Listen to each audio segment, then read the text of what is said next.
There was one study, they showed a series of women, videos of men, and then at the end they asked these women, how sexually attractive is this man? Then they showed a group of men the same videos of these same guys and asked them, how likely is it that this man would win a physical fight with another man? Then the researchers tracked those men in those videos and had them return 18 months later and asked them a bunch of questions, including how many sexual partners have you had over the last 18 months? The correlation between how sexually attractive the women found these men and how many partners they had was zero. But there was a strong and significant correlation between how intimidating or formidable men rated them and how many sexual partners they recounted over the last 18 months. And so essentially how tough a guy looks to men is a stronger predictor of his sexual success than how attractive he looks to women.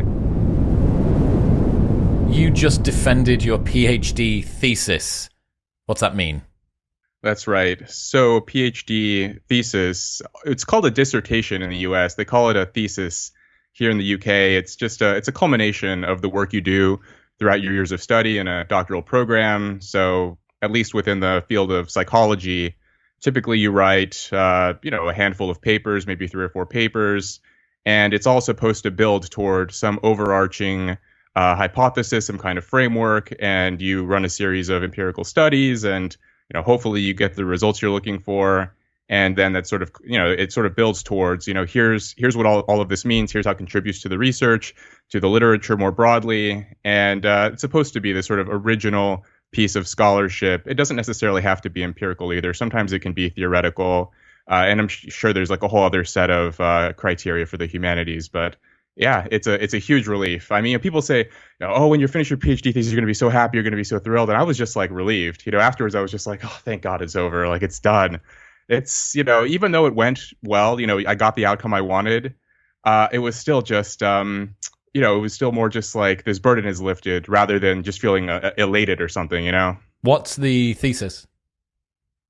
So the title of my PhD thesis is Physical and Social Threats Fortify Moral Judgments. And I got really interested in this when I was in undergrad. So I was taking classes by this experimental philosopher, Josh Knobe, who that's where basically I learned that you can use the tools of empirical psychology and social science to test people's moral intuitions. And morality generally has been kind of the wheelhouse of philosophy. Armchair philosophers, pondering what is morality, what does it mean to be a moral person? What is moral character? And with some of the instruments in psychology, you can come along and say like, well, what do people actually think about morality? What does the average person think about it? And maybe some of your listeners will know about like administering the trolley problem to people. Would people flip the switch? Would they not? That kind of thing. And I was taking classes with Paul Bloom too when I was in undergrad and learned about the sort of developmental origins of morality. And while I was there, I learned about this interesting link between disgust and morality. And many people think of disgust as this emotion that people experience in response to, contamination, illness, infection. But there's a lot of interesting work indicating that it overlaps with our moral judgments as well, that people who are very sensitive to disgust also tend to condemn wrongdoers more harshly. If you induce disgust in people, show them some disgusting images, or get them to smell some repulsive odors, subsequently their moral judgments become intensified. And so I thought to myself, when I was reading all of this and when I came to Cambridge, I was wondering, are there other forms of threat beyond contamination? Contamination is a threat to your survival. It's an evolutionary threat. Are there other kinds of evolutionary threats, challenges to your survival and potentially your reproduction that could also intensify your moral judgment? So I did some stuff on people who were worried about COVID in 2020 were also stricter in their moral judgments for a variety of different kinds of moral violations, not just things like, some of the items I used were, using a stranger's toothbrush. How wrong do you think that is? And of course, people who are worried about COVID will also say like using a toothbrush that doesn't belong to you is, that's horrible. But it was also things like, betraying a family member or stealing from a store, kind of deception, betrayal, subversion, things that are unrelated to contamination. People who were worried about COVID were stricter with those kinds of violations, similar to social threat as well, similar to age. The age one was the most interesting to me. I'm working on this paper trying to get it published. I think you and I might have talked about this offline before too, that essentially there's a direct association between as people grow older, their moral judgments become stricter, and this is controlling for political orientation. It's controlling for income, for education.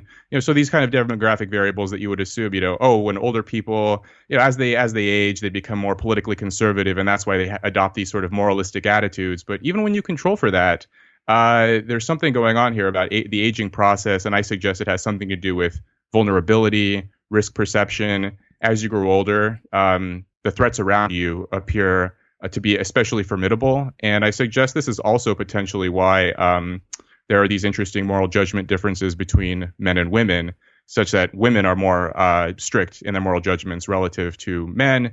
And some of that can be explained with just the reproductive differences between men and women. Women have historically been more at risk for when they're pregnant, when they're carrying young children. They should just be extra alert to potential dangers.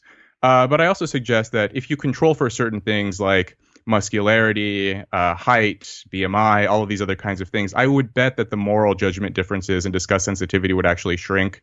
I just think that if you're a sort of a strong, young, robust, and healthy person, the world just looks less dangerous to you. And this includes moral wrongdoers. You think like, that guy's doing something bad, but I can take him. This is sort of the punchline of what my thesis is about. Very interesting. So I think we spoke about this last week, that a lot of evolutionary researchers think that morality is basically just adaptive rules for human survival, given more fluffy and philosophical language. Oh, interesting. I mean, I wouldn't call them even rules, really. I mean, these are at least, the best versions of, I think, evolutionary psychology and social science research. It's supposed to be descriptive, right? It's sort of, here's how things are. Evolutionary psychology, it's about, here's how things were in the ancestral environment. A lot of people get those confused, right? Where they think, we evolved to do X because that's, evolutionarily advantageous. But it's actually evolutionary advantageous in the ancestral environment, right? We're We're Stone Age beings, and in the sort of space age or something along. We're in the modern environment. We didn't evolve to live in a world with limitless calories, endless entertainment, drugs that can stimulate the dopaminergic system in your brain, like all of this stuff, right? But 100,000 years ago, there are certain mental adaptations that helped us survive in that kind of environment. And so they're not really rules necessarily. And in fact, there's a lot of the psychological mechanisms that we have, they actually sort of evolve to counteract other people's psychological mechanisms as well. Like there's debate right now, I think, about, age differences in relationships, for example, where women might shame men for being interested in younger women. And some men will, they'll say something like, well, we evolved to be attracted to young women. And that's true. Men did evolve to be attracted to younger women because, in the evolutionary environment, younger women were more fertile and so on. However, women evolved to use, people in general, but in this context, women evolved to use moral norms to shame men so that they, in turn, can exploit an advantage there as well, right? Such that they can sort of shame high-status men into not dating younger women and date them instead. And that in itself is an evolutionary mechanism. So you have all of these sort of competing modules and mechanisms and processes, and each person is trying to obtain an advantage sort of at the level of the genes, right? And so, we can lob evolutionary mechanisms at each other. Well, I evolved to do this, and you evolved to do that, and you know what I mean? So I think that's also important to keep in mind when people sort of use evolutionary explanations as an excuse for this or that behavior. It's people are going to use their own sort of evolutionary prerogative to undercut that as well. You know what I mean? Yeah. I mean, intrasexual competition has been one of the most fascinating things that I've learned about this year. I had Christina Durante on talking about it, and then I've got Joyce Benenson toward the end of this year. Oh, she's great. Yeah, who's just going to be such money. She's one, I think, maybe the last episode of this year, and I can't wait to have her on. But you sent me an article that you've got that's just come out called "The Male Warrior Hypothesis." What's that? Yeah, the male warrior hypothesis. It's funny. So Joyce Benenson has written about this, as have others, and it's a hypothesis within the evolutionary psychology research basically suggesting that men and women evolved different psychological mechanisms to deal with within group and between group conflict.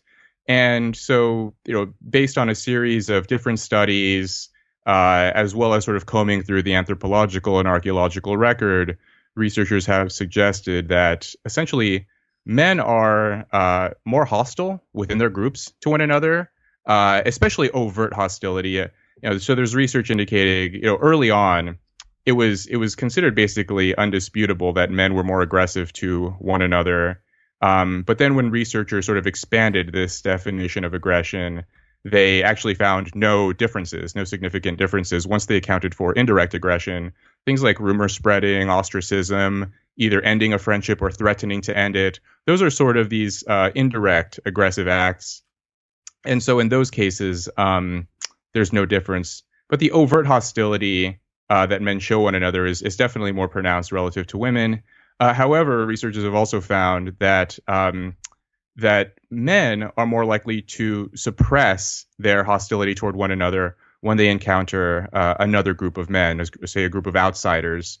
And they hypothesize that this is because in the evolutionary environment, when men are, especially young men, most of this is going to be in the context of young men, when they're within a group, say an evolutionary band 50 or 100,000 years ago, it's in their interest to sort of one-up one another, mock one another, tease one another, and look good in that community, especially because they're trying to impress young women. But men also evolved to band together and to either defend their community from hostile outsiders and invaders, and they evolved to be those hostile invaders and go capture resources and women and territory from other groups as well. And so essentially men are simultaneously more hostile and more cooperative, whereas women, their aggression is expressed indirectly and verbally and sort of in this roundabout way. And yet when they compete with other women, it appears that they're less likely to suppress that hostility that they show one another. And there was a study that came out this year. Joyce Bennison was an author of this paper, and they were looking at high school and college athletes. And they basically found that they asked these athletes questions about how they interacted with one another when they're on the team and how they interacted when they were competing against other teams. And they found that, generally speaking, especially for acts of overt aggression, male athletes reported more from their own teammates, name calling, fist fights, shoving each other. Like, I think one of them was like spitting on me, getting shoved in a locker, like all of the kinds of stuff that happens in male sports teams. Right. And, men reported more of that happening between one another. But then when they asked the male athletes about how they competed with one another against another sports team and how much hostility they showed their own teammates, it was very low. And essentially it seemed like the hostility they typically directed toward one another suddenly became hyper-focused on defeating the other team. Whereas for the female athletes, they reported, a relatively high amount of indirect aggression, rumors, ostracism. One of the items was, have you ever been left out when the other teammates went to dinner without you? Things like that, going out to eat without you. And there were relatively high levels of that. And then they asked these female athletes about their experiences playing with their teammates against another team. And again, like the rates of intra-group, so within group hostility, were actually still relatively high. Women relative to men were less likely to pass the ball to one another or shun one another or maybe whisper something to another girl, things like that. And so the overall idea of this male warrior hypothesis is that, guys are sort of extra hostile in basically every single context. But in a sense, they're actually more cooperative as well in that, when they're up against another group, another team, perhaps another army or an invading force, they can sort of let those tensions go and, come together with one another. And, I think this distinction between indirect versus direct aggression is important, and it's interesting because, I'm in that piece that I sent to you about the male warrior hypothesis. I discussed this excerpt from this book called Yano Ama, and it was recommended on Twitter by the great Dad-Bods, who I know you've had on this show. And this is an amazing book. So it's the Spanish girl, this European girl, in the 1930s gets kidnapped by these Amazonian, in the book, the book came out in the 1960s, so they refer to them as Amazonian Indians. And she's kidnapped as a young girl. And one of the stories she tells in her recounting of what happened to her throughout this experience, and she lived with them for decades, with various bands of Yanomama tribes. Yanomama is the sort of overarching name for a whole series of foraging communities in South America. And they're constantly at war with one another and conflict. I mean, they're sort of like modern day hunter-gatherers, essentially. And so Helen Valero says that when she arrived in this new tribe, there was a girl there who didn't like her, a girl who was roughly the same age as her, and gave her this packet of folded leaves and said, like, here's a snack for you. You must be hungry. And Helen takes this snack and she smells it and she's repulsed by the odor. And so she sets it down somewhere. And then a few hours later, a little boy in the tribe falls deathly ill. And he says he got this little leaf packet from Helen Valero. You say, she gave it to me. And the whole entire tribe turns on her. And they're like, why did you try to poison this boy? Like, who is this outsider girl who's trying to poison us? Like, why are you doing this to the children? And they ostracize her and banish her. And she like literally is running through the forest while several of the men are shooting arrows at her, trying to kill her. And so this was an interesting example of kind of this indirect aggression, right? I mean, it's not like this girl went up to her and bashed her head with a rock or something. She gave her a snack knowing that two things could happen, right? Because, by the way, when she gave her the snack, she said, if you don't like it, because she saw Helen smell it and say, I don't like the smell. And she said, well, if you don't like it, you can give it to someone else. So you do. Two things could happen. Either Helen eats this and dies, or she gives it to someone and is responsible for the death of someone else and gets ostracized. So that's a win-win situation. And this is an act of indirect aggression. But if Helen were to die in this situation, this girl, Helen Valero, the girl who gave her the snack would not be counted as her murderer, right? Like the sort of steps between the snack and the death of Helen Valero, there are steps involved such that the girl would not be blamed for this. And I think this is a sort of an extra interesting example of indirect aggression that is, often more perpetrated by women relative to men. And, I write it there that, if this had been a situation among men where like this new outsider male comes in and the other guys don't like him, they're not like, how can I kill this guy directly? It would be like, basically stepping up on him and be like, show me what you're made of, and just like shove him, or they'd organize a way to kill him in his sleep. It would be a very sort of direct and forceful attempt to put this newcomer in their place. And so this to me sort of gets at this difference between this sort of overt male aggression versus covert female aggression. Why do you think it is that women don't seem to band together against an outgroup foe in the same way that men do? It's an interesting question. One possibility, and perhaps the most, the more sort of convincing possibility to me is, sort of riffing on this quote from the evolutionary psychologist John Tooby. He was a sort of a pioneer of the field, and he had this line. It was something like,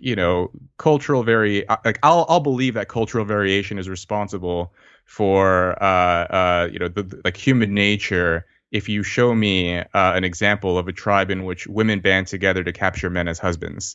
And, there's literally no example in the human record of women ever doing that. And there's another story from the anthropologist Napoleon. I don't know if I'm getting his last name. It's like Chagnon, Chagnon. And he talks about how, so he would spend time. He actually spent time with the Yanomama in South America, and his belief, as was the belief of many other anthropologists at the time, is that, the reason why men in these small scale tribal societies go to war is over resources. And especially over meat, capturing territory, finding good grounds for hunting and those kinds of things. And he floated this idea to these Yanomama tribes, and they laughed at him. And they're like, that's not where we go to war, man. We go to war over women. Like, that's the reason we like meat, but we like women a lot more, was actually a direct line that he put in his book. And so that is probably the reason, right? I mean, throughout this book that David Buss recommended on there are just countless cases of men like getting into conflict both within the groups to say like who's going to marry this young woman, or who's going to come together to take out the other tribes around them. And there's just constant male on male violence and conflict, and it's almost inevitably surrounds this idea of who is going to marry who, or who's going to have children with who, or who's going to have more sexual partners. And men have a stronger sex drive. They have more interest in variety. They have a sort of a reputational concern to demonstrate how tough they are. Whereas women don't necessarily have those same set of concerns. And also because, women are the more valuable sex biologically. So they don't want to get involved in physical conflict. Right. Okay. Yeah. It is interesting to me that the tribalism that we see amongst everybody smeared across society seems to fall apart at least a little bit when men aren't in the picture. And it's like, you're talking about basically women banding together against an outgroup less than men would on average, right? Yeah, especially the sort of overt hostility, right? So a lot of the research supporting the male warrior hypothesis, it indicates that men show, higher levels of preference for the in-group, more like xenophobia, and more sort of denigration of generally the out-group. Whereas for women, it's less overtly expressed, right? It's more sort of fear and avoidance.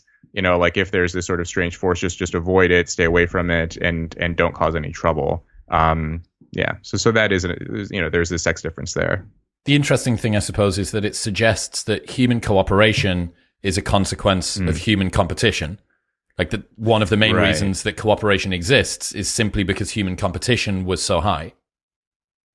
Yeah. There's some interesting research on they've done some sort of mathematical modeling where they pit, these sort of computerized simulations of, well, what if one group cooperates all the time versus some of the time, and what if one group always competes, and so on. But basically, they find that these two things tend to arise simultaneously. That you can't really get the kinds of high levels of cooperation that you see with humans without high levels of competition as well. I mean, humans are like by far the most cooperative species on the planet. I mean, we like literally can coordinate millions or even billions of people across the globe, whereas we're also the most sort of deadly species as well, where we'll get into sort of mass scale killings and conflict and genocide and all those things. But in order to pull off a genocide, you actually have to be an extremely cooperative species, is the kind of irony of that, right? Richard Wrangham has written about this, and others, is like, that sort of, there's that double-sided aspect of our nature, is that cooperation can lead to sort of incredible levels of mass conflict and competition.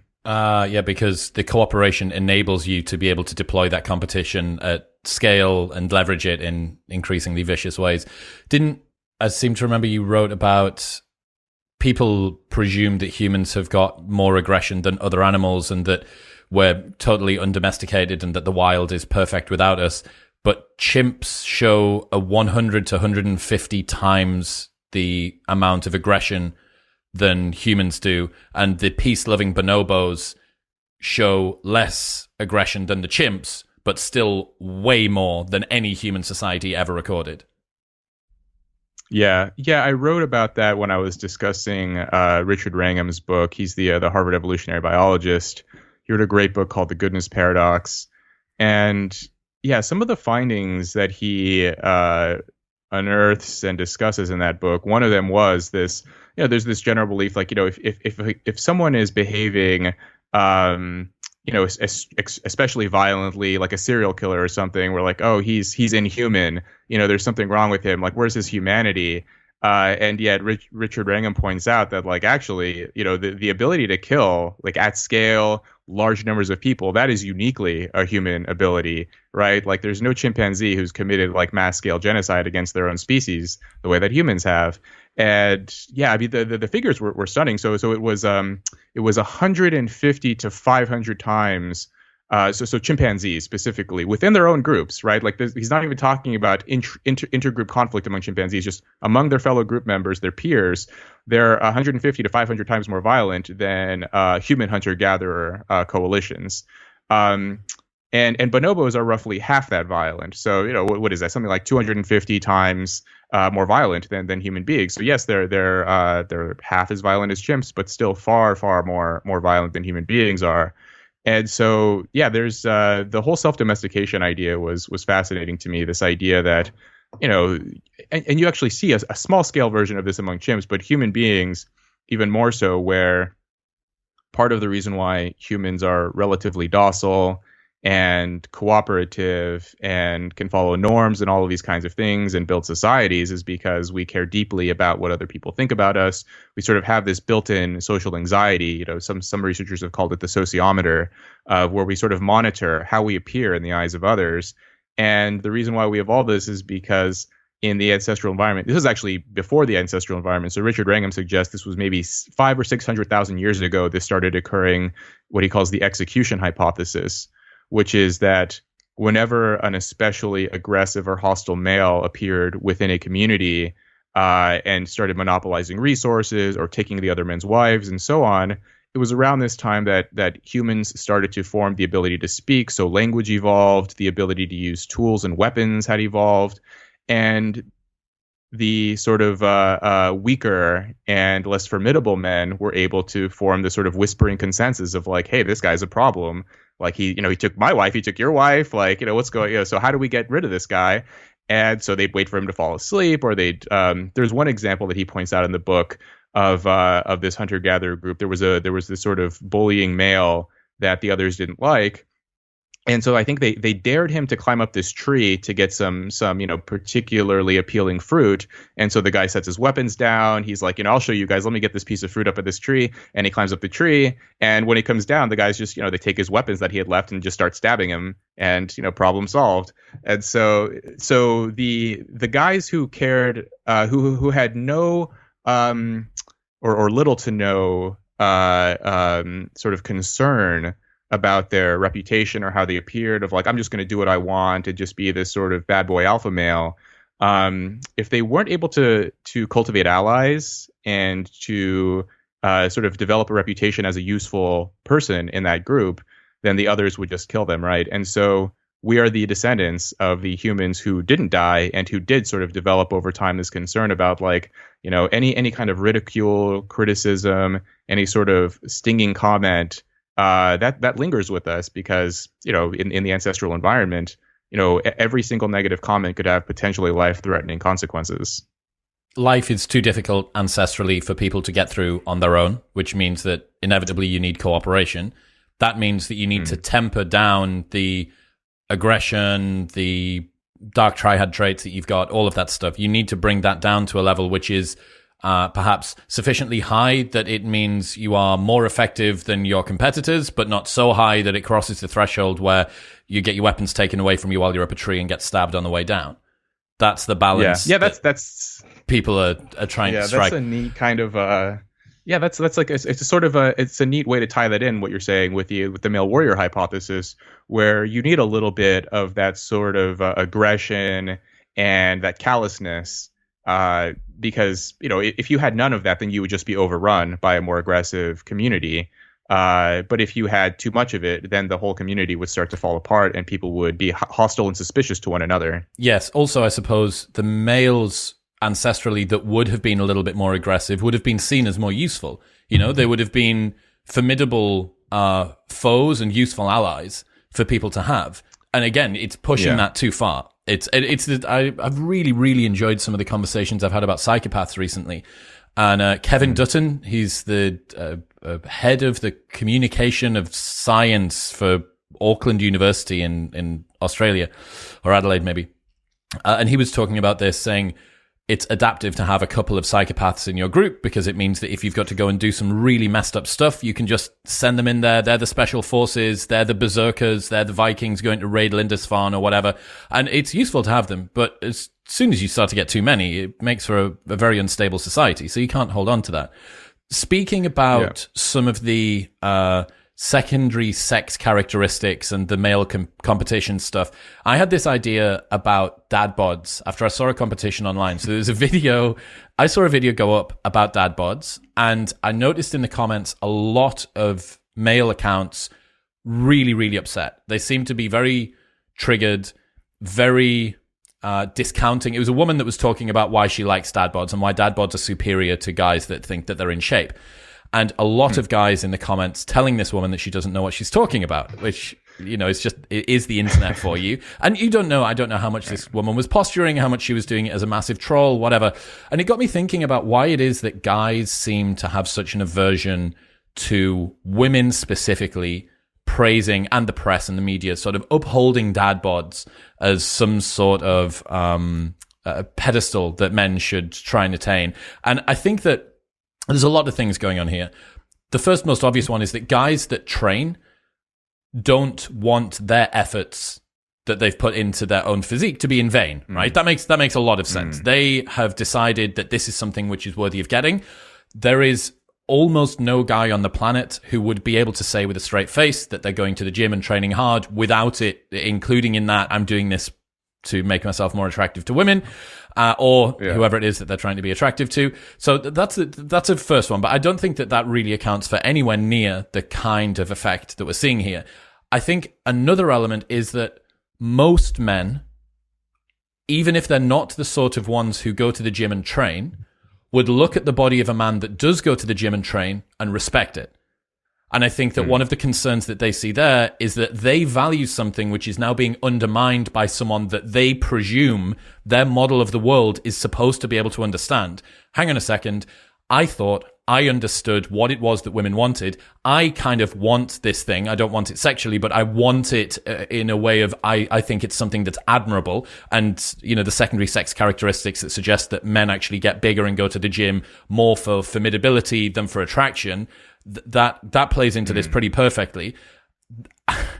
Another element, I think, is if you roll the clock forward one more step from there, it might be a little bit of internalized homophobia from men, that they look at another guy who is in good condition and they say, I bet that guy slays puss. I bet that all of the women want him. I value his body. I like that body in a way that makes me think, why am I looking at this guy's body so much? Oh, well, it's because I want to model it for myself. And, you know, it's me doing it for women. But then to be told, hang on a second, all of this that you're doing from a woman doesn't make any sense at all. I'm not concerned about that.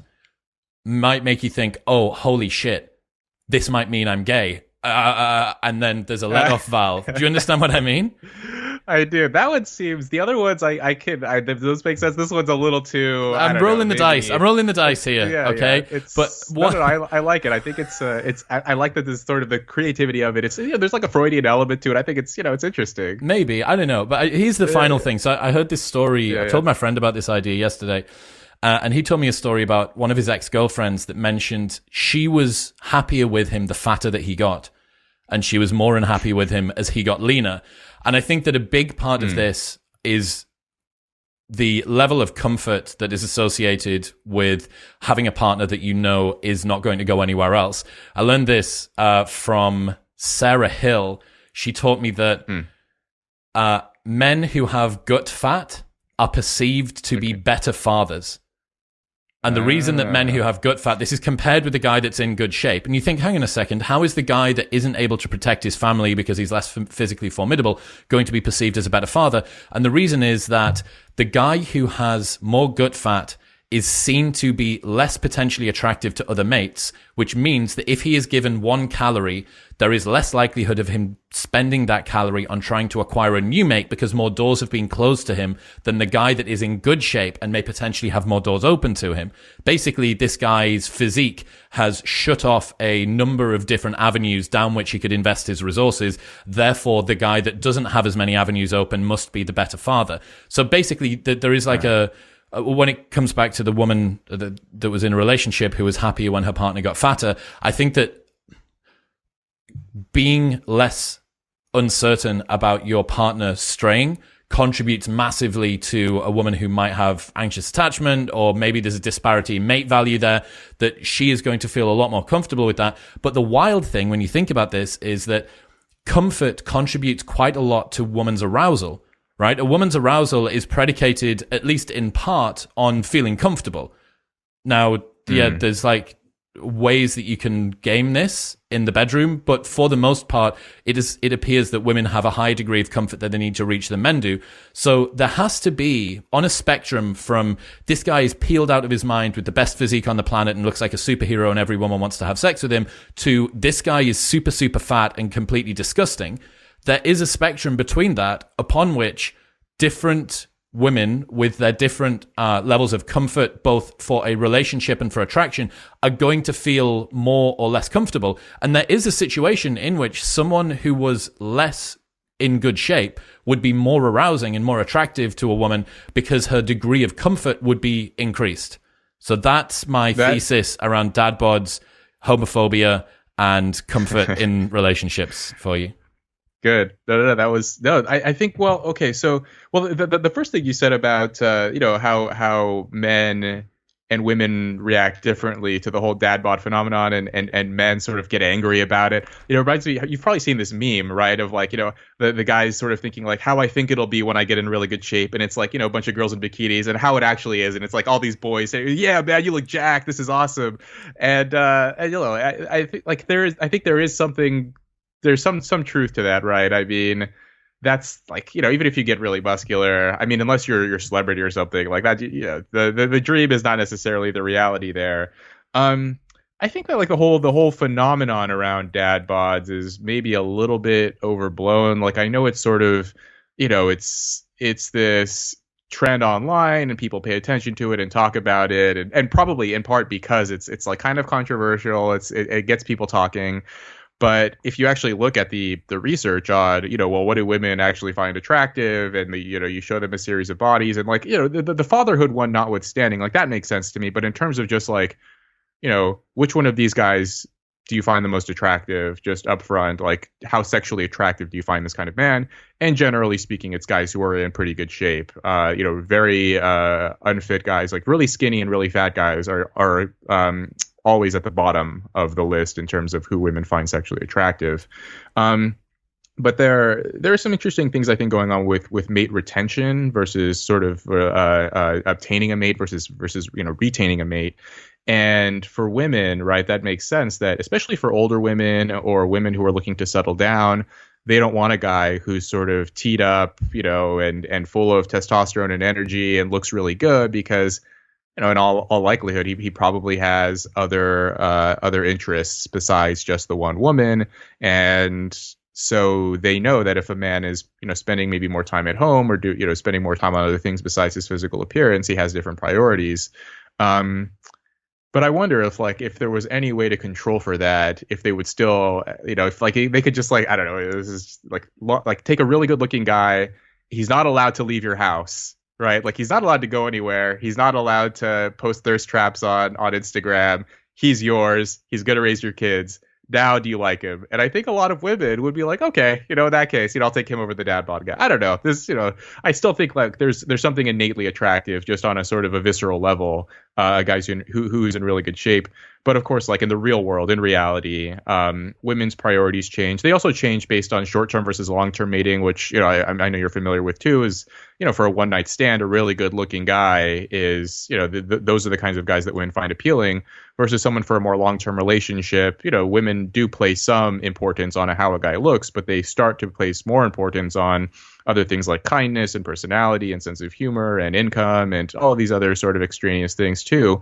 So, I like the research on the body attractiveness thing is like, muscularity is like by far the strongest predictor of like how sexually successful a man is.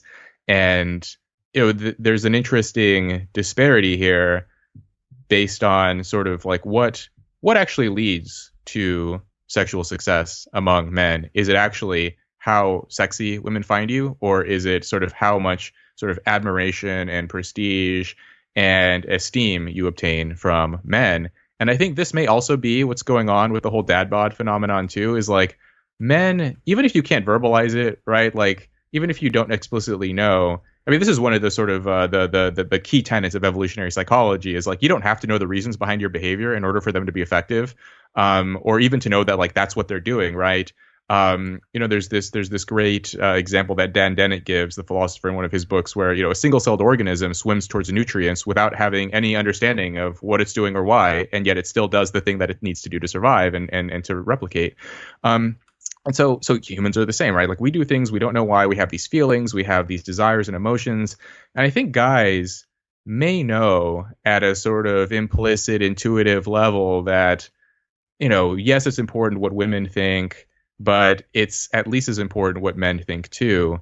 And so when men say, this is the body that you want, this is the body that's desirable, and so on, they're thinking like I should probably place some importance on that too, in terms of like getting jacked, getting swole, all those things. And this is borne out by some interesting research. For example, there was one study. This is one of my favorite studies. Like this is a study that actually got me interested in like mating psychology and this kind of thing, which is that they showed a series of women videos of men. And these are just like very brief video clips. And then at the end, they asked these women, how sexually attractive is this man? Scale from 1 to 7, not at all attractive to very sexually attractive. And then they showed a group of men the same videos of these same guys and asked them a different question. And the question was, how likely is it that this man would win a physical fight with another man? And it was, same kind of scale, like very unlikely to very likely. And then the researchers tracked those men in those videos and had them return 18 months later and asked them a bunch of questions, including, basically how many sexual partners have you had over the last 18 months?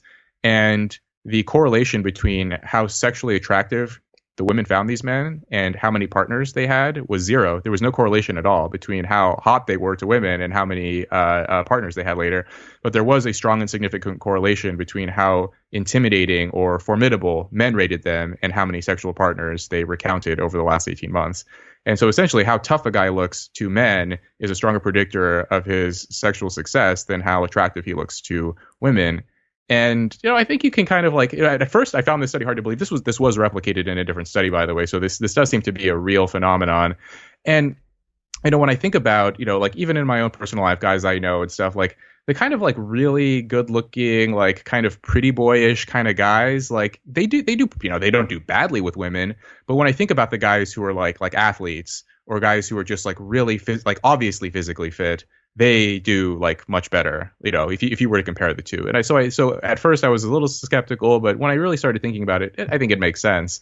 And so there have been other studies like this too, like hand grip strength correlates with number of sexual partners over the course of a lifetime and over the course of the past year. There's other research indicating that if you ask women about their most recent short-term sexual partner, they say that that he was more muscular than most of their other sexual partners. So in the researchers in that paper, they basically suggested that if a man is very physically fit and muscular, he doesn't necessarily have to demonstrate other kinds of qualities that men typically find attractive, because just sort of being physically fit is enough for a short-term fling. And in those cases, maybe women don't care quite as much about how kind he is or what his sense of humor is and all those kinds of things.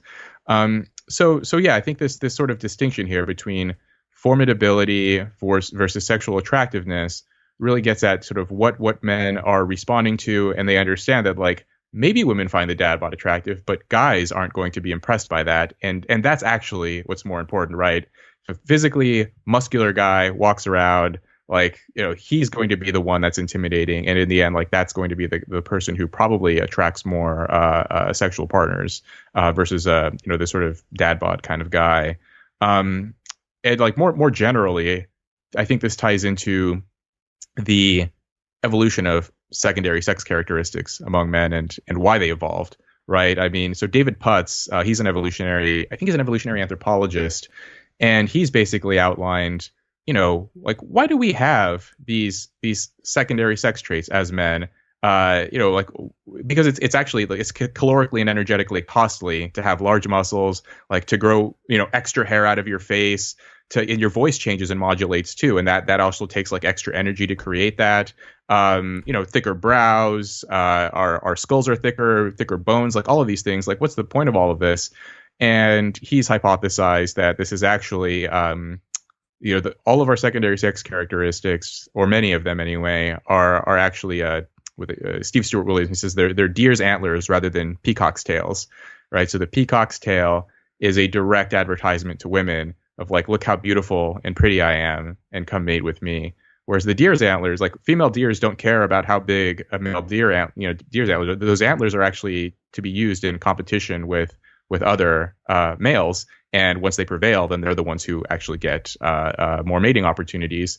And so when David Putz analyzed, a whole series conducted a whole series of studies, basically asking men, how intimidating do you find deep voices versus not so deep voices, muscular men versus not so muscular men, guys with beards versus without beards. The beard one is interesting too. Like, if women will debate endlessly about whether they find beards attractive or cute or not, but there's clear and straightforward evidence that men find men with beards more physically intimidating than men without beards.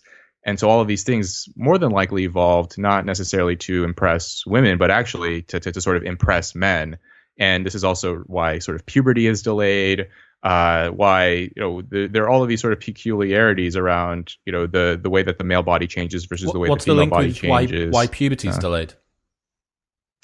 Basically, because it takes longer. It takes longer to develop these sex characteristics for voice change, for muscularity, and even things for height. Right, like if you take like two 10-year-old, or rather like on average, 10-year-old girls are taller than 10-year-old boys, and this changes throughout puberty. But there's just this sort of this delayed process among boys because their body undergoes such a massive and rapid change, and girls do too. But it's just it's interesting. Like girls, it just seems like it's less awkward, less overt. There's something else about it, like when a boy's voice changes, and they're just sort of more ungainly the way that they move and everything, because their body's just you get this massive dose of this hardcore drug, right? Testosterone and androgens and all these other things. So it's really interesting, I think, this idea of like masculinity, these sort of masculine features and traits evolving as sort of competitive secondary sex characteristics rather than to appeal to others. And sometimes I wonder, like, can these things, like, are there traits that humans might evolve that could sort of push us too far and actually become detrimental? So there's research on like the Irish elk went extinct because their antlers grew too large and they could no longer hold their heads up, and eventually they died, right? Because like there was this sort of runaway selection process and this pressure of like the biggest antlers were usually the ones to prevail in contests, but eventually they got so big that they could no longer mate and they couldn't reproduce themselves anymore. So maybe you guys will just, like, muscles will get too big and eventually we can't even take care of ourselves. That Fisherian runaway stuff is so funny. What does it mean to say that masculine traits amongst men and secondary sex characteristics seem to be more about formidability than attraction? They are antlers rather than peacock's tails, because it seems like men judging other men's formidability is more accurate at estimating the number of sexual partners that a man has, so how successful he is with women, than his attractiveness is. Given the fact that women say they're not attracted to it, and yet the men that have these things are the ones that are the most successful, does that not just mean that women don't know what they're attracted to? Revealed versus stated preferences?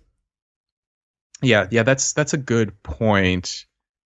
And I mean, I'm inclined to say that, like, I think they would acknowledge that those things are like more attractive than the average, or maybe not having those things. But they would state, this other kind of preference of like, yeah, I want a guy who's muscular but not too muscular, or something like that.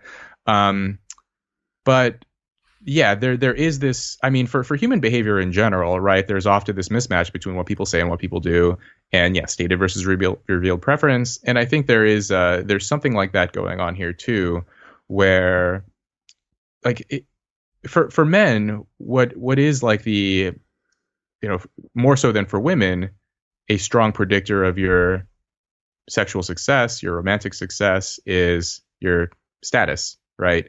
And status is this sort of amorphous, like you can't you can't look at status under a microscope or something, right? It's something that exists in the minds of other people, and people have to agree that you have it, right? Like you don't get to decide if you have it, other people do.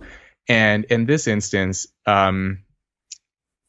throughout evolutionary history, it seems that men have been the ones to confer status on other men more so than women. And I know that Jordan Peterson's made this point too about like how, there are sort of these dominance or competence hierarchies, and women sort of use those. They sort of use this as a sort of cognitively outsourced this burdensome task of picking an attractive partner. They just filter the guys off the top of the hierarchy. Exactly.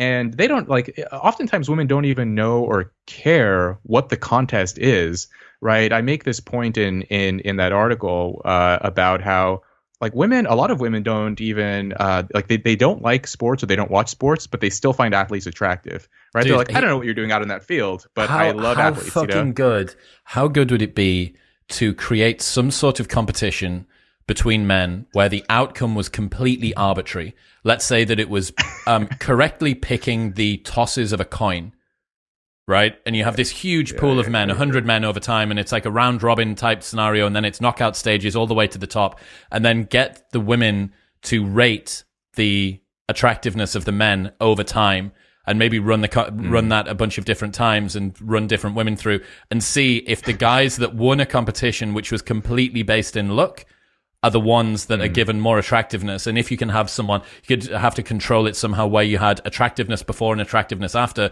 How much does winning a completely arbitrary game improve your attractiveness to women?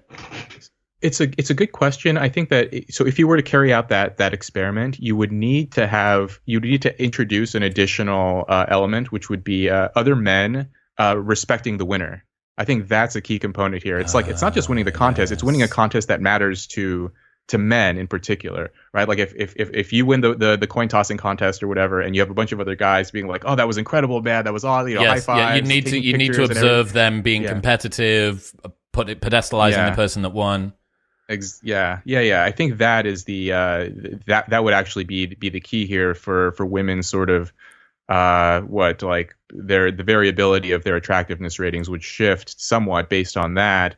And I think basically there's just interesting papers on this about how, so the sports competition is one where maybe women aren't particularly interested in sports, but yet they find athletes attractive.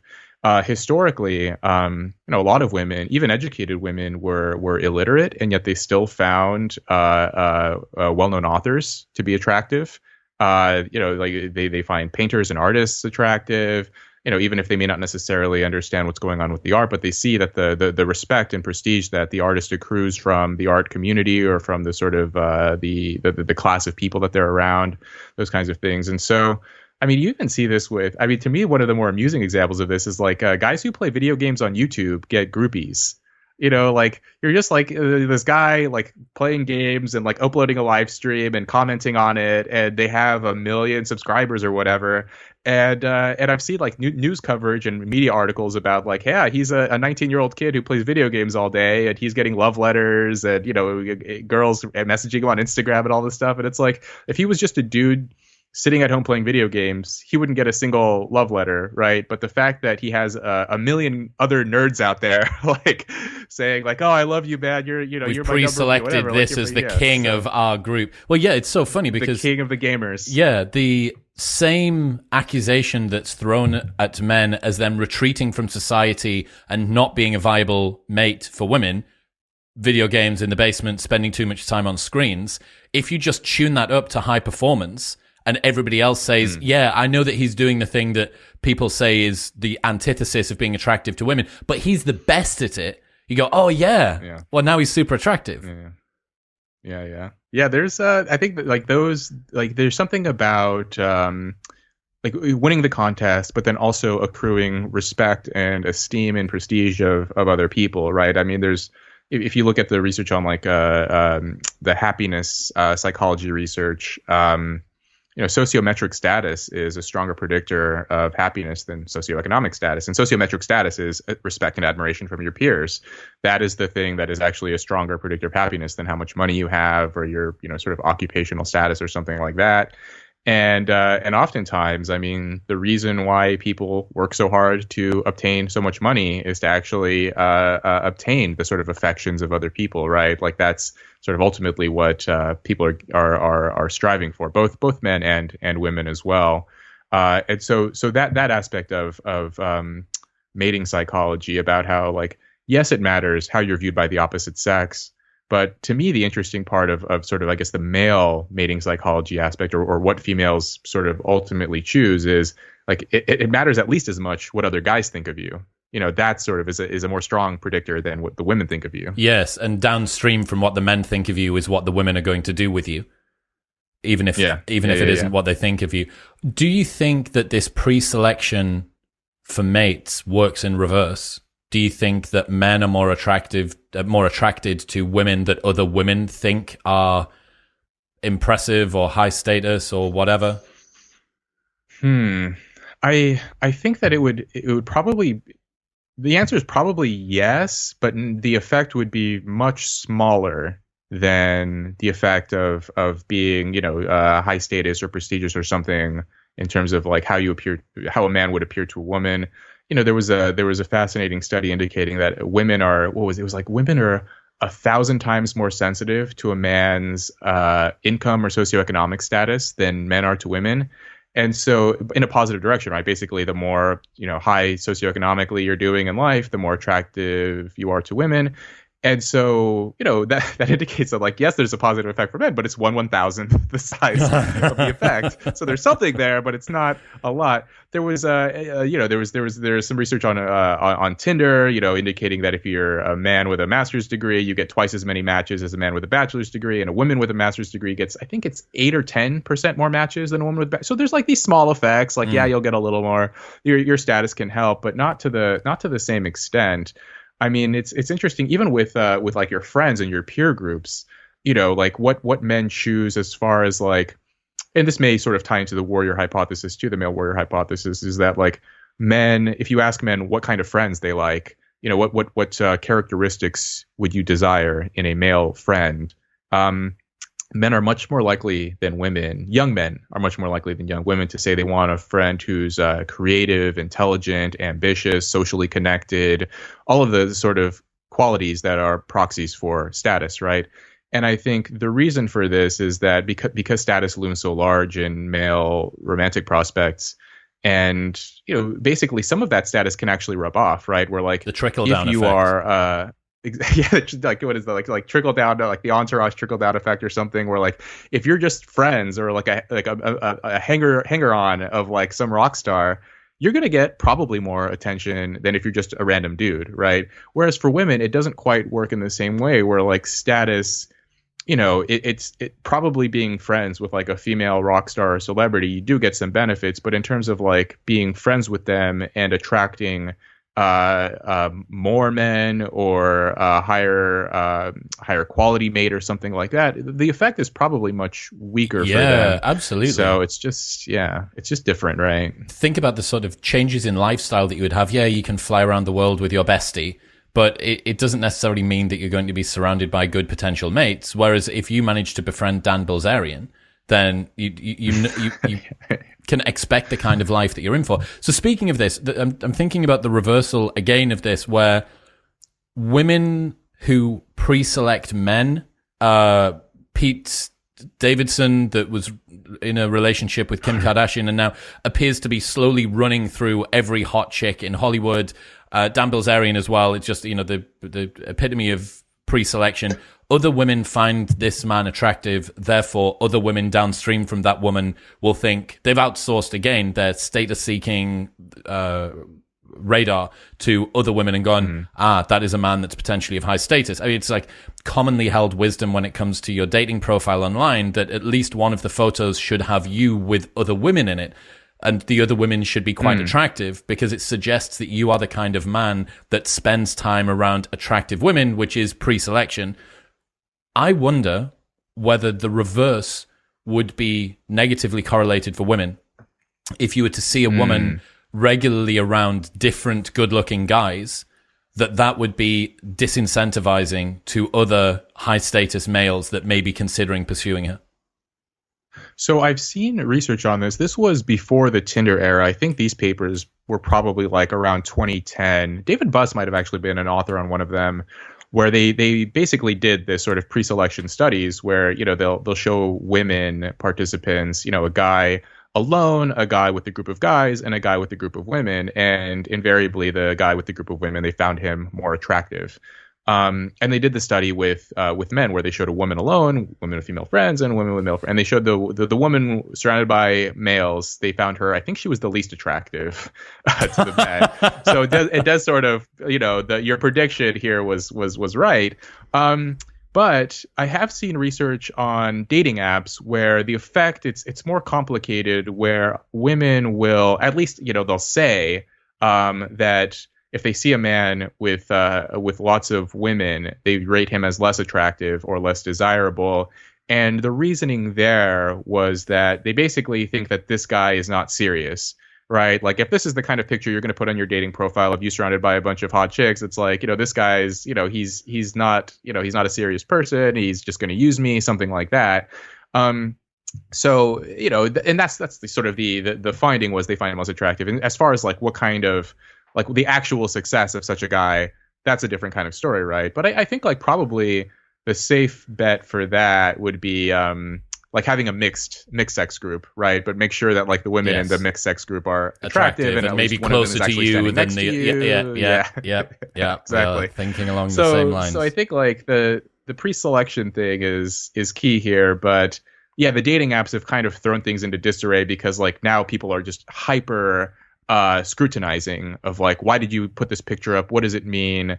You know, what kind of person are you? All of those things. Whereas like, you know, if they randomly find a picture of you like that, it's kind of a different story. Talk to me about the male monkey dance. This is probably my favorite article from your Substack that you've written this year. I've shared it to way too many friends. So break down what the male monkey dance is for me. Yeah, so the male monkey dance was written by this guy, Rory Miller, in a book called Meditations on Violence. And in that book, so he worked in law enforcement and he compiled interesting research and, you know, shared his observations and his findings in this book. And basically the male monkey dance is it's a sort of a ritualistic conflict between two males, typically two males who don't know each other, and it's a sort of a set of steps that gradually escalate. And so it's like, you know, step one, it's the sort of hard stare. Step two, this sort of verbal sort of a verbal conflict of like, what are you looking at, or do you got a problem, bro, or like what's going on, or like, you know, what's your problem, that kind of thing. And then step three, if it escalates, is, you know, chest on chest, sort of chest bumping, and maybe like the arms extend, right? I remember you had Adam Hart on your podcast, the biologist, and he suggested that the reason why guys extend their arms out is to increase the perception of body size. And this is also likely the reason why during weigh-ins for boxing and MMA, you always see these guys sort of expand their arms and like, you know, flare out their traps and their muscles, and really to sort of broaden their shoulders and everything is to increase the perception of their size and look more intimidating. And so guys will do that too when they do the chest bump, and, you know, step through the monkey dance, chest bump, arms go out, like, what are you going to do? What are you going to do about it? That kind of thing. And yeah, then step four, if it continues to escalate, is a dominant hand roundhouse punch. And then it sort of escalates from there. And the observations that Miller makes in his book, I mean, they're fascinating. So he outlined this based on his experience as a police officer, you know, outside of bars and various venues, you know, especially when young guys are drunk. Like these kinds of things are pervasive, right? And it wouldn't surprise me if maybe not every guy gets to step four where a punch is actually thrown. But it wouldn't surprise me if more than half of guys have gotten to step three of that monkey dance. And so what's interesting about it is that is the sort of the commonality of it across different kinds of people, and also who is involved in the monkey dance. Like, who do we choose to get into the monkey dance with? It's always, or almost always, two young men who are roughly the same age and roughly similar in physicality. And it almost never occurs between a man and a woman. It doesn't occur between, a man and a young child, or between, so a man wouldn't get involved in a monkey dance with someone who's obviously high on drugs or crazy. It typically only occurs when there's some question about who would actually prevail in this physical contest. If these two guys were to get into a fight, we actually don't know who would win. And it's funny, I remember when I first read this in the book, a story came to mind where I was, it was a story from when I was in college. I was walking through downtown with a couple of my college friends, and suddenly this very short, and he was young, but he was a short and very disheveled and very dirty homeless guy comes up to my friend and grabs his hand, and he's like, "Hey, do you have any money?" And my friend pulls his hand back, and he's like, "Oh, don't touch me." And this homeless guy like starts reaching, like trying to like get into his pockets, and my friend is like running around, and he's like, I could tell he's extremely confused because on the one hand, he could, I mean, it was pretty clear that he could take this guy in like a physical fight. But on the other hand, this guy was so dirty looking that he just didn't want to get physically entangled with him. And so he's like running, but at the same time trying to demonstrate that he was willing to fight him. So he was like backwards running, his hands were up, but he was still like running. And then my other friend gets involved and like tries to like separate them. But then the homeless guy starts chasing him around, and my friend is, so it was like this comical scene, and I'm watching all of this, and I'm just laughing at it because, like, I didn't want to get involved because I didn't want him to touch me, so I'm just watching this, and so that story came to mind of like, okay, so that was a case of like a monkey dance that was thwarted, right? Like something going on here where like they weren't afraid of running because it was clear who would win the fight. And so they didn't feel like they had to stand their ground. But there was also this part of the male psychology of like, I don't want to look like I'm weak. Like I'm going to like turn my back and like start sprinting away from him. And so the monkey dance is like, two guys who would win. We don't know, usually between strangers. Monkey dances very seldom rise between like friends in a group in which the sort of the relationships are established. Guys roughly know where they stand, those kinds of things. Whereas in environments in which people don't know who would actually prevail, oftentimes people will encourage fights. They'll encourage them to see. They want a rough and accurate estimate of what each person is made of and whether or not they can hold their ground. When you see two guys fight and you see how they handle themselves, you yourself get a sense of like, could I take this guy too? Who would I do better against?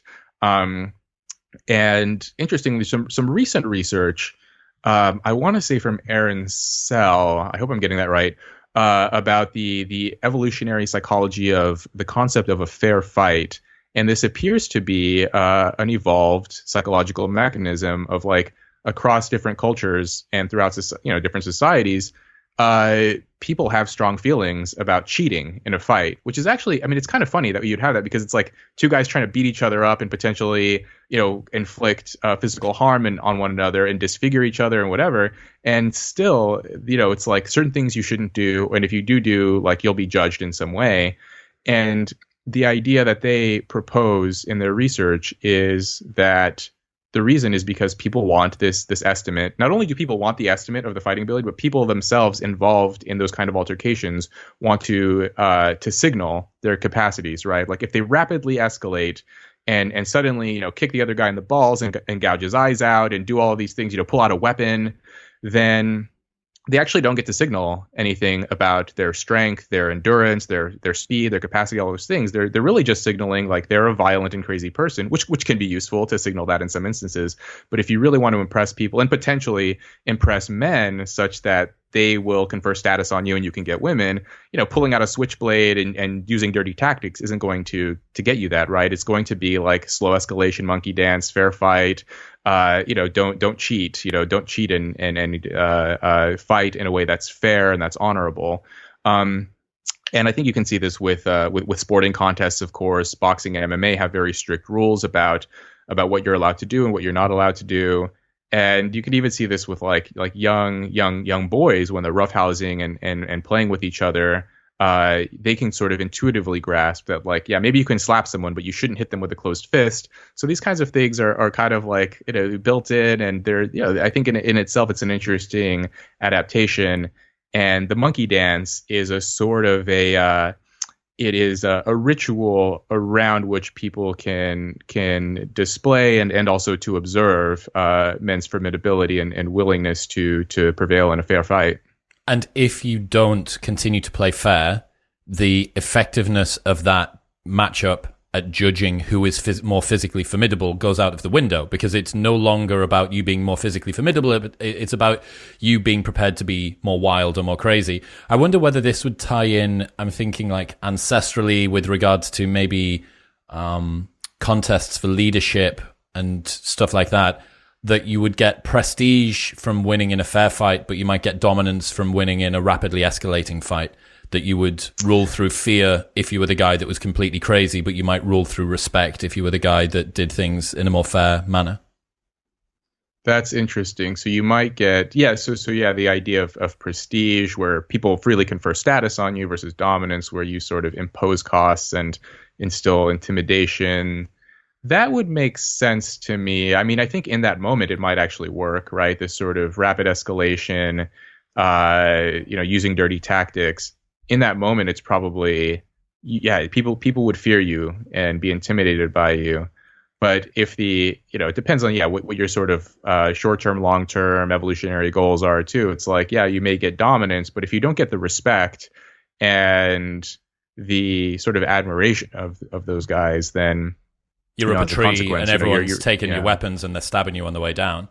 Well, there's that, and then they don't you don't have the status necessary to be attractive to women later. A good example of this, I suppose, to try and think about a situation in which a fight would happen and a man would choose to not play by the rules on purpose, might be if he was outnumbered by a bunch of men. You often see this in movies, right? If you've got one protagonist versus a gang of 5 and he takes the first person that comes at him and curb stomps him and totally fucks him up.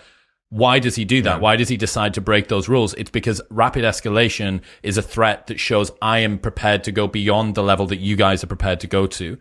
And it's a scare tactic. And the reason that he does that is long-term respect and prestige is not something that he's optimizing for in that fight. Yeah, right. He's optimizing for survival. Yes. Right. And yes. so in that case, well, I've seen that too. I mean, in fights where one person is clearly bigger than the other, I've noticed that people are more lenient as far as how harshly they'll judge the smaller combatant. Oh, you're allowed to kick the bigger guy in the balls.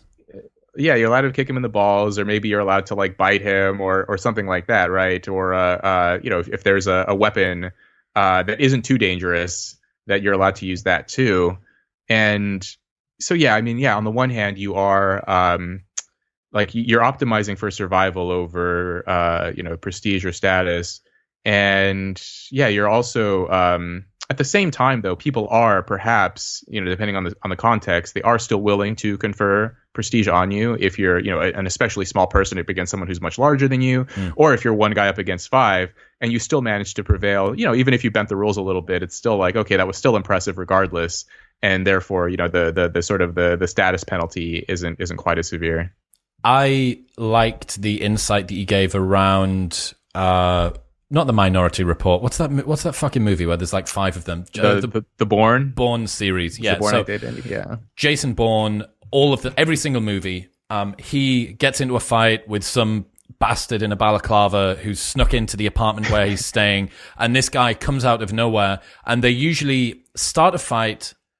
So it's kind of like an immediately escalated monkey dance, right? So there's no like, what the fuck are you doing or whatever. They immediately go to step 5. But from that step, it further escalates from there. So they'll have a fight, and then usually Jason Bourne will accurately defend his attacks and like hit him, and he'll fall through a table. Then when he falls through the table, he'll pull out a knife. And then you go, oh, he's not playing by the rules. And what always happens, Jason Bourne never pulls out a knife. Or if he does, it's a knife as he's been thrown across the kitchen counter, and he picks up a peeler or something, like a potato peeler. Like it's always a weaker, shitter version. Or I think there's one, I've definitely seen one of them where he uses a pen. I've seen another one where I think he uses a book, starts punching this book into this guy's throat. Point being, what you recognize in the imbalance of weaponry within that fight is that there is something more noble, more prestigious about Jason Bourne's conduct than about this other person's. He didn't break the rules of the monkey dance up until this guy decided to escalate it. And then it's like, as a byproduct of Jason Bourne's pure lethality as a human, the guy ends up falling out of a window onto a passing car or something. Well, yeah. Well, there were cases where he's never the one to rapidly escalate, right? Like, he has killed people, but it always appears like he's a little bit reluctant to do it. And like, because that's sort of the honorable hero story. Yeah, I remember like the first movie, right? He uses the ballpoint pen. The second movie, the guy pulls out like this giant knife, and Jason Bourne's just like reaching, like just like behind him. He's not even looking for anything. He just grabs a magazine and rolls it up. Oh, and yeah, he fights him with the magazine. Yeah. And he's able to hit the guy, and the guy's missing. And so it's like, yeah, there's the violation, right? Well, immediately, I guess there's this kind of violation because every single time it's a CIA assassin who usually shows up with a gun, and then Bourne like somehow knows that he's coming and grabs his gun and disarms him, and then it becomes hand-to-hand combat.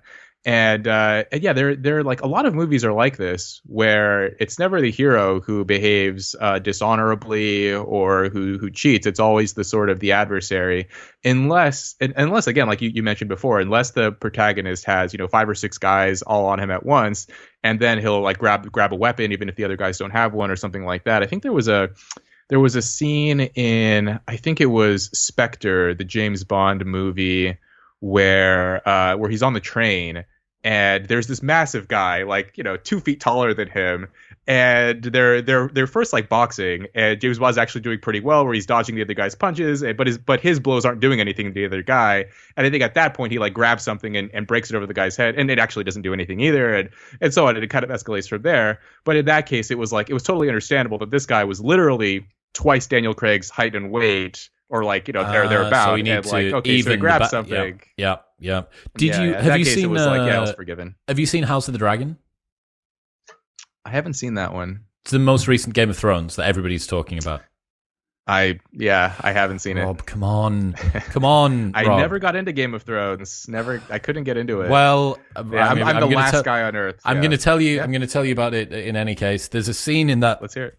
Where one of the like semi bad guys' families. It's very complex, right? The reason that I say this has been complex is that you see in one scene someone take dirt and throw it in the eyes of another child. It's a bunch of children that are all fighting for small amount of dominance, and one of them takes dirt and throws it in his eyes because he is inferior in terms of a fight. And then later on, the one that's had the dirt thrown in his eyes ends up losing an eye as one of these other children slice his face open and like cut his eye. He loses an entire eye due to this. But what it shows is that you don't really know who's the goodie and who's the baddie. And the reason that I bring it up is because it's endemic of the way that Game of Thrones is written, that, hang on a second, there is no victor loss here. The kid that just lost his eye also 10 minutes before that acquired the largest and oldest dragon in all of Westeros. So it's like, what's going on? Who's the good person? Like, he called these children bastards, and then they have been persecuted for a long time. And you go, actually, who am I rooting for here? And that is why I think Game of Thrones is particularly enthralling, because the typical roles of good guy, bad guy, protagonist, enemy, the lines are nowhere near as clear cut, and that means that everything is open to interpretation. And I may think that the kid that stabbed the other person's eye is totally within his rights, and the guy that I live with might say, no, it's completely out of order. And it allows people to take. No one is going to say Jason Bourne wasn't within his own rights to punch the guy in the throat with a ballpoint pen or whatever. Like that, that's what the story leads you to believe. But yeah, it's you need to get in Game of Thrones is what I'm saying, Rob. There's a great I think it might have been in 48 Laws, or maybe it was one of Robert Greene's books, where he makes this point about how the same act can be construed completely differently based on the reputation of the actor, right? And so, if a good guy protagonist does something that's distasteful, people may not like it, but at the same time, it's like, well, he's the protagonist. We've seen him do these other good things, and so we'll let him slide on this one. Versus like if a villain does even a moderately unpleasant thing, where we tend to be horrified by it. But it sounds interesting, like this kind of storyline where like actually, you don't have enough information about is sort of the archetypal character roles, where you can have that sort of mental shortcut of like, he's doing this thing, but because he's the good guy, it's probably okay, or that kind of thing, where like you have that the knowledge of the character in advance. And so, maybe I'll have to give the show another try sometime. I think you'd be able to not have to invest 7 seasons into the first Game of Thrones and just watch the most recent HBO series. I reckon you can get away with that, and that's like a 10-hour, maybe less than a 10-hour investment, and then next time that someone brings it up, you know what I'm on about. My taste might be too conventional. I remember I watched that first season of Game of Thrones way back when it was on the air, or maybe a year later. And I remember they killed, is it the Sean Bean character? Yeah. Or straight off. And I remember oh, okay. And then, I got a little into the second season. I'm like, I don't know. I just couldn't get through it. So maybe I need to, maybe my taste has evolved since then. You've become a more sophisticated human, I think, since then. All right, man, let's wind this one up. What are you working on at the moment, or what cool stuff have you got coming up? I'm still writing essays for my Substack. I have some interesting pieces in mind. I want to do a series on this book called Games People Play. It's this classic book on transactional analysis by this guy Eric Bourne. A lot of people are probably familiar with this book. It's still, sometimes you'll see it in like airports and bookstores, and it's essentially this, basically what are the most common interactions that people often have with each other, and what are their underlying or hidden motives throughout the sort of social interactions, and what are the payoffs. And so I'll do a series on that. I'm still working on my book. My publisher continues to irritate me, and the nightmare industry. But the book will be out, I think, spring 2024. So it's a memoir, which I hope you'll have me back on. We can talk about that, and more stuff on luxury beliefs and this idea I've been developing too.